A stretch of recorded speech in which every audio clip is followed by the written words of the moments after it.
Hi everyone, and thank you for joining us today for our SuiteAnalytics Workbook webinar. Starting off, all your SuiteAnalytics workbooks are going to be held under the Analytics tab here.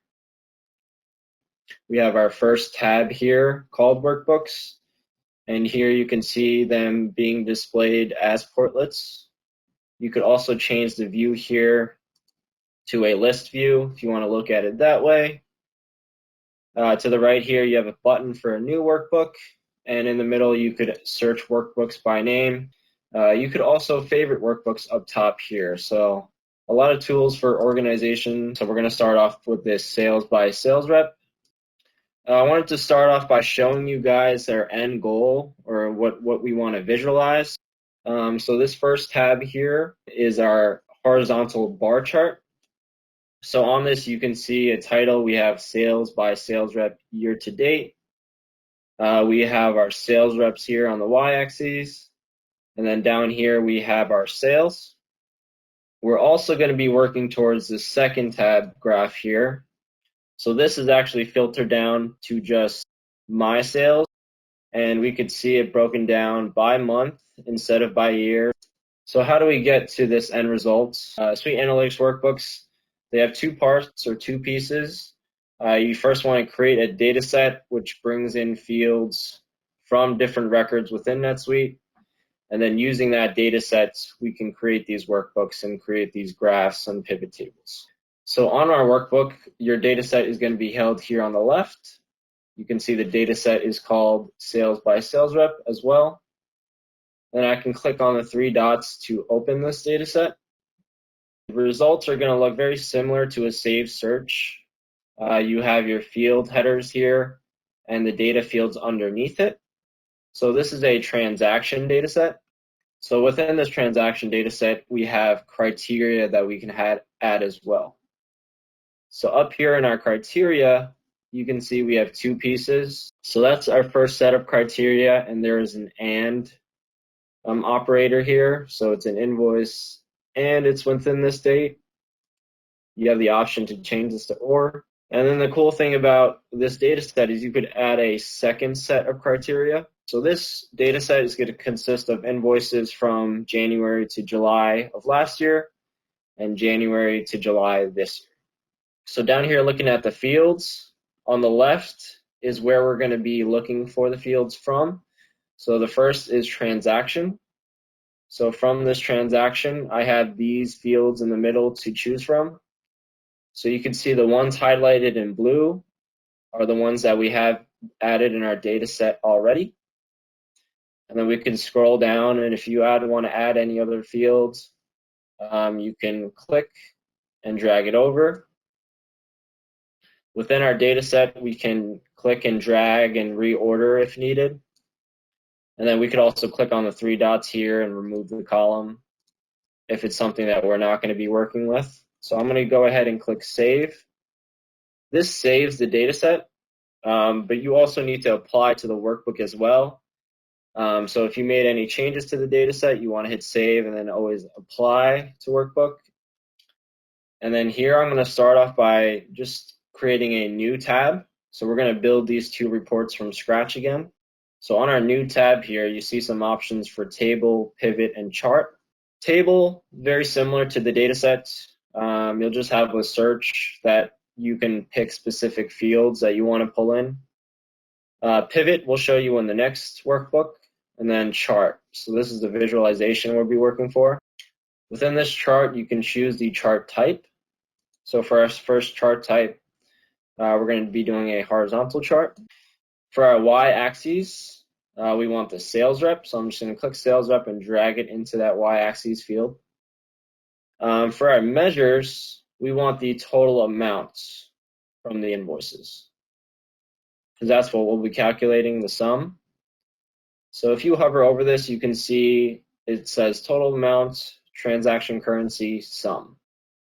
So there are different summary types. This may look familiar to you as options within the Save Search, but you can get an average, a count, a min, max. So those are your different options there. And then for our series or our bar graph values, that'll be determined by date. So I'm going to drag the date here, and you can see date, year. So within these three dots, again, you could actually change the dates values from year to quarter, month, or by day, but we're going to keep it as year. Anytime you make updates, you're going to have to click this refresh button here at the top left. So we're going to click refresh. So we can see here our 4 sales reps, or actually 3, and then there's some transactions with no sales rep. And then at the bottom here, we can see it was broken down 2021 and 2022. So if we go to properties, we can give this a title. You could also give titles to the axes. And I also want to rename this total amount field. So we can go back to the layout here, hover over the 3 dots, and we could actually rename this field to just say sales. So now I'm going to click refresh again. And you can see we have a nice title up here. Here we have it saying sales now, which looks a lot cleaner.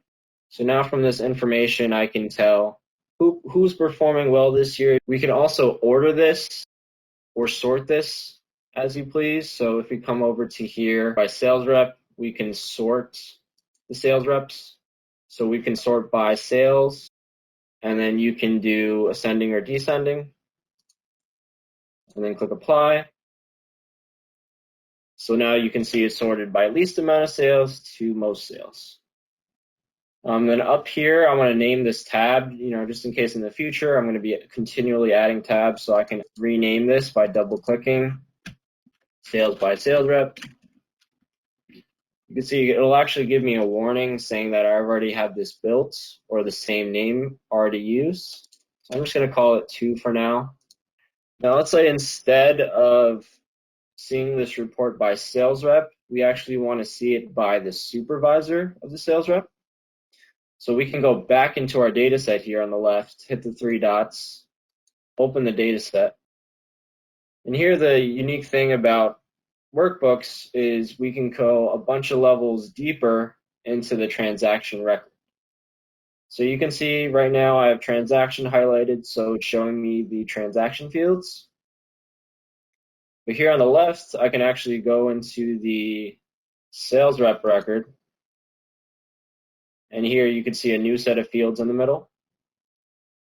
And then I can scroll down and find their supervisor, drag that into my data set here. So now I went another level deeper from the transaction into the sales rep record, and I pulled in their supervisor. So again, I'm going to click save. I'm going to apply this to my workbook. So now on the left here, I have another field for supervisor. So with this information, I can drag this to the y-axis. And you can see the exclamation point. That means there's been new data added, but it's not been refreshed yet. So I'm going to click refresh. So now you can see it broken down by their supervisor and then the sales rep afterwards. Actually, for this example, I just want to see the supervisor. So I'm going to remove the sales rep and then click refresh. So now we can see values by their supervisors. Now I'm going to create another one here and replicate my sales. So I'm going to create another chart. Instead of the horizontal, I'm just going to go with the basic vertical chart. On my axes, again, I'm going to click sales rep. On my measures, I'm going to keep total amount. And again, just rename this to sales. And then for my series, I'm going to drag in the date.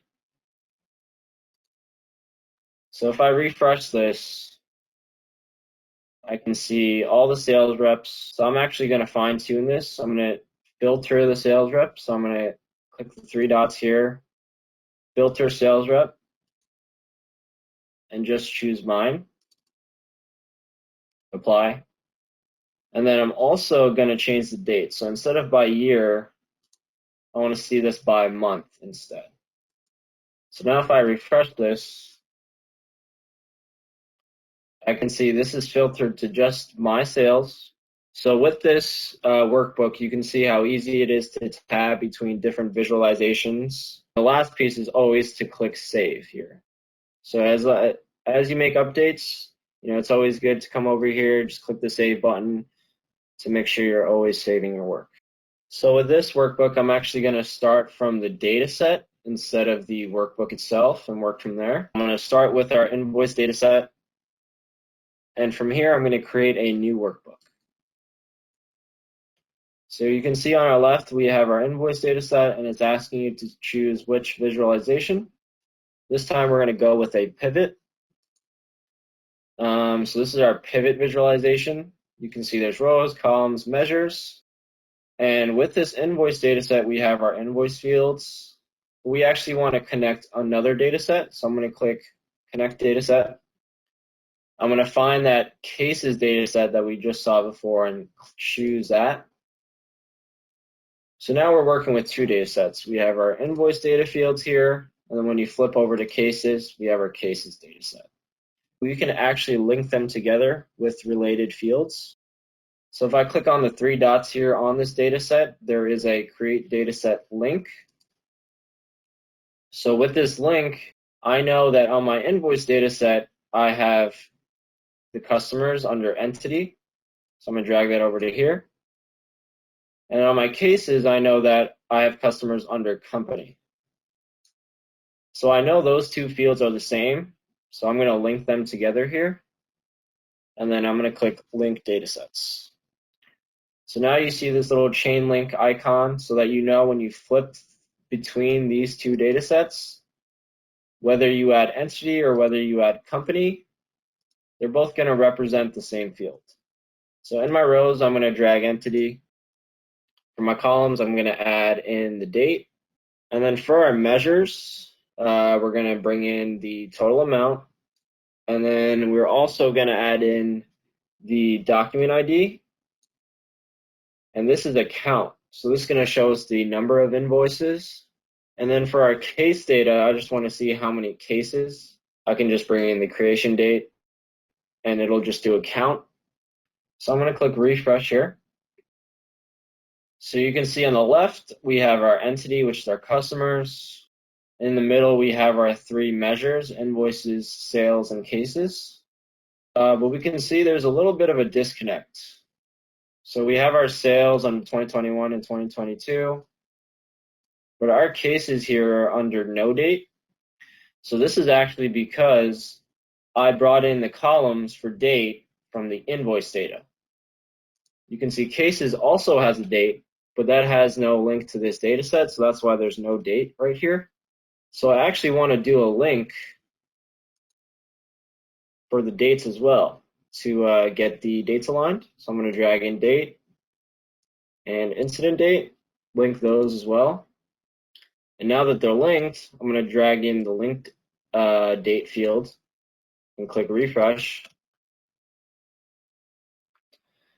So now within our data, you can see now it's all grouped together under the same date headings. So with this, we can see a relationship, support cases, and the number of invoices that customer has. So maybe I want to add a calculations here to see the number of sales per case.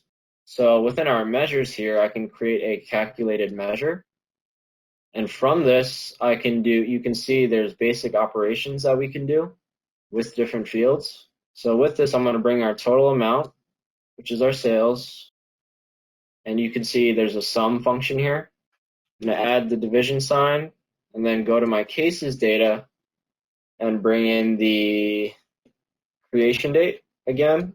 So this will get our counts of the number of cases. So I'm going to name this field sales per case and then apply it. And then again, we're going to have to click refresh.